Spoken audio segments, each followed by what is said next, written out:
My dear people of Southern Cameroon's Ambazonia, I bring you greetings. Today is Sunday, the 14th day of January in the year of our Lord 2018. This is the 10th day running since our interim president and some members of his cabinet were abducted in Abuja, capital of the Federal Republic of Nigeria. Right up to this moment, none of the lawyers working on the matter has confirmed to have met them, although we are all convinced and happy right now that a lot of progress has been made on the case, and that in the hours and say maximum in the days ahead, this very important contact will certainly happen. I know that there's still quite some jubilation on some media houses in Yaoundé, the capital of La République du Cameroon, where some people are swearing that they have 1000% confidence that our leaders are in Yaoundé. Be that as it may, let us tell ourselves that these people believe that Southern Cameroon is like the Philistines, where as soon as David brought down Goliath, everybody vanished because he was a one-man army. But the army of Southern Cameroon is not a one-man army. And trust me, that is why nothing shall by any means happen to any of our leaders. My dear brothers and sisters, I'm coming to talk to us today, especially to draw our attention to the importance of this year 2018 to our struggle. We must all understand that in every struggle, in every revolution, in every human endeavor, there is that moment that you call the turning point. The year 2018 is a turning point in the struggle for the freedom of the people of Southern Cameroon. Anyone who doubts it, just take a look at the evidence I'm bringing to you, I'm bringing to us all right now. First, La République du Cameroon is so confused and so disturbed because there are elections this year. You have the election into the Senate. You have election into the National Assembly. You have election at the various area councils, and you have election of the President of the Republic. And mind you, they will want to stretch to add another election, the one they will call the election into the regional assemblies, or call it regional elections, simply because they want to try to reinforce some kind of decentralization that failed to implement over 20 years. It's about 22 years since they put it in their constitution in 1996 that they were going to do so, just because they want to continue deceiving some of our people who are still dreaming, who are still thinking that something good can still come out of Yaoundé. I've just given you that as a tip of the iceberg. You want to know further? I'm sure most of us listened to Tyrant Paul Biya speak on the 31st of December 2017. What did he say? For the first time, he admitted in his speech that the economy of La République du Cameroon was heading downward and downward ever. We have all seen the new salary scale for the military. Mr. Biya will not be able to pay.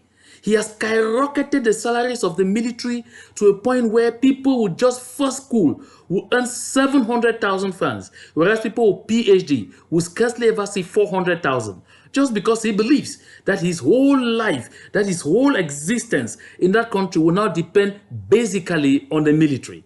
We all know the adage. We say, he who governs by the sword will do what? And I mean, I'm not to remind us that that kind of person only died by the sword. But I want us to look at the advantages for us in that whole confusion in this old man's head. Because for the whole of 2017, La République was unable to pay bills for small and medium-sized enterprises, as Mr. Biya himself confirmed in his speech on the 31st of December. The public investment budget was hardly executed up to 30%. That is why for the first time in his speech, he made no reference to the public investment budget. And now 2018 is even going to be worse because the banks have again lost the little confidence they have started building in the government treasury. So they will not finance the economy. The banks will not provide loans for anybody going to do business with government. And What does this indicate? It indicates that the government will find it difficult to meet its taxation objectives unless they have to start coercing people and overtaxing the few structures that are still surviving. And what is that going to do? It will kill those structures. So all we need to do is simply hold it firm, because the enemy is crumbling. The enemy is dying. When you see the kind of jubilation that took place in Yaoundé at the news that Siseko Ayuk Tabe, our interim president, and the cabinet members were arrested, it is because they're beginning to say, oh, thank God, there is perhaps an early end to this struggle, because they are at their wits' end. They are crumbling. All we need to do is concentrate. But wait a minute. There is a new form of concentration that we must adopt right now. That new form of concentration is telling ourselves that all what we have been doing this far might not be enough. There are still a lot of us standing on the fence. There are a lot of us whose only contributions have been sitting behind the keyboard and setting confusion in the name of surrogates. That contribution is not enough. There are a lot of us whose only contributions have been selling, pessimism, telling people how this kind of thing can never happen, how the world will never support this, how we will never get anywhere. Yes, this class of people have constantly reminded us that, you see, the entire international system is against us. France is against us, Britain against us, they'll say even America is against us, they'll say the United Nations is against us. And when this arrest took place, they say, aha, if even Nigeria is against us, then what else do we have left? But I have news for you. The news I have for those of you who are pessimistic is that this struggle has just entered its most important stage, the most important turning point, because it is this kind of level of difficulty that tells you that La République is not breathing anymore, that tells you that we're on the right trajectory, that tells you that we're about to get that country. Yes, I'm beginning to dream of that wonderful country, of that Amazonia, where our children will not be paining, will not be bothering themselves to enter ships, to pass through forests and all whatnot, and find themselves drowning on high seas because they're struggling to go to Europe or to the Western world in search of greener pastures. No, they will have jobs in abundance, that they will even be traumatized by the abundance of the choices before them. I'm beginning to dream of that Amazonia, where you will not be given a job because of the language you speak, or because of who you know, or because of what tribe you come from. I'm beginning to dream of that Amazonia, where you will not be given a job because of what dynasty you belong to. I am beginning to dream of that Amazonia, where you will not be given a position of responsibility simply because you belong to one occultic group or the other. My dear brothers and sisters, we can't just sit down and watch this kind of lofty dreams go away because some of us feel that our comfort zones are still too comfortable, that we can't get out of there. This is the time, more than ever before, for us to bring on board all that we know, so that we should be able to attain the objective required. Let me draw our attention to this. There are a lot of us who have not yet given 1 yen, 1 euro, $1, 1 franc as contribution to this struggle. But you want freedom. And some of these people who have not given are waiting for this freedom more than those of us who have abandoned and sacrificed everything we ever worked for to get into this struggle. But I want to assure you, freedom is sweet. Freedom is so wonderful, but freedom is not free. You can never get freedom for free. So my dear brothers and sisters, the interim government has prescribed that we return to the one-day ghost town we have been observing on ground zero. There are some places where some people have ignored these ghost towns already simply because they have been told that this dream is fallacious. There are some places where people have ignored the school boycotts because they say our children cannot lose 1 year. But circumstances on the ground are going to make this very de facto. So why bother, first of all, to spend money? This money that you can contribute for us to take this struggle forward the fastest possible. If you have never ever contributed to this struggle, this is the time you must do it. I know that there are a lot of us who are finding it difficult to stick out our necks because you are afraid that at the least faltering you will be insulted, you will be called names, you will be called an agent of La République. Yes, I myself, John Baakuro, I have been called an agent of La République, and this is not the first time. Recall that somewhere in February, My name was publicized everywhere as having collected 200 million CFA francs from La République du Cameroon. Yet some comrades saw me in the United States running after them for $5, $10 in order to survive and to enable those other brothers and sisters who are based in Nigeria on exile, who have abandoned everything to survive. And they ask themselves, but is this the man who had collected 200 million CFA and was looking this miserable? So all I want to say is we have to ignore these blackmailers. We have to forget about them.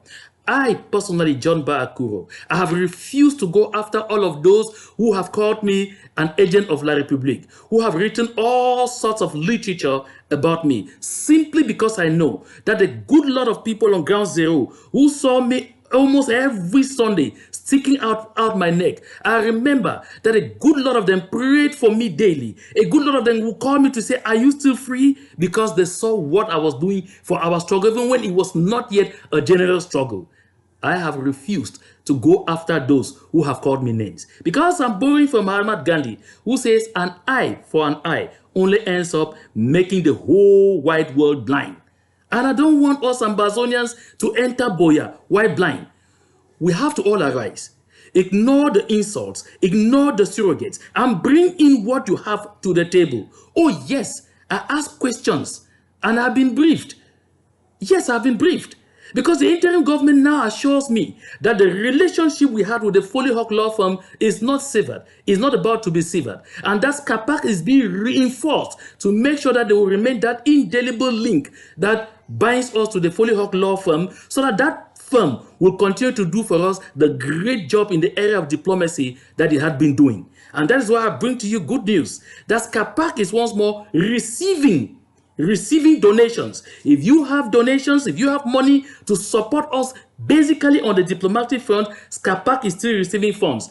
Write your check and mail it to SCAPAC at P.O. Box 61, Lexington, and that is in Boston, Massachusetts.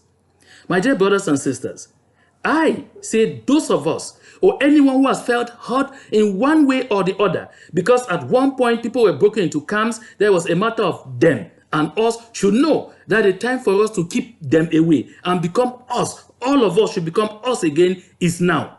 That is why it is important to forgive. And that is why I take the challenge, first of all, to forgive all those who have insulted me or called me names. To forgive even all those who have said John Baakuro should be killed.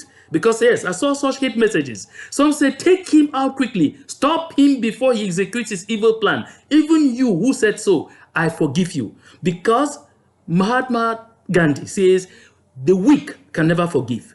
Forgiveness is the attribute of the strong. Let us all collectively forgive one another for any differences we have had because of this struggle. Because we are all fighting for the same Boya. We are all fighting for the same freedom of the same Southern Cameroons. I am picturing a Southern Cameroons where people will fight on ideas, where people will quarrel about ideologies, but at the end of the day, embrace each other and say, oh, I see, your point wins, and we all move forward. I'm picturing a Southern Cameroons where one leader is defeated at the election and he calls his opponent and congratulates him, and they're able to sit again and look at each other eyeball to eyeball and think in the same direction for the same beautiful Southern Cameroons, for a great country, that when a President Trump will say people who come from shithole countries, we will no longer think that cap fit enough to enter our heads.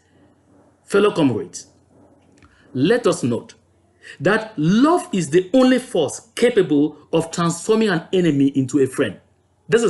I'm borrowing from Martin Luther King Jr. If we believe at any given point that because you are of one group and not of the same group with me, we can't sit together and talk, it is an error. Let the differences we have be only ideological, and then we remain a people. But let all of those ideologies help us to unify, because we need that unity today more than we've ever needed it at any time. If in the past we spoke the need for unity only on our lips or from our palates, let us begin to speak the need for unity from our hearts, because the time is now. The time is now for us to tell ourselves that this year 2018, being the defining year, shall not pass us by, that we will shout in Boya and say, this is Southern Cameroons and Bazonia. that is free, that is the latest, the newest country in the world. That will only happen if we are steadfast. That will only happen if we forget our differences. Nothing in all the world is more dangerous than sincere ignorance and conscientious stupidity.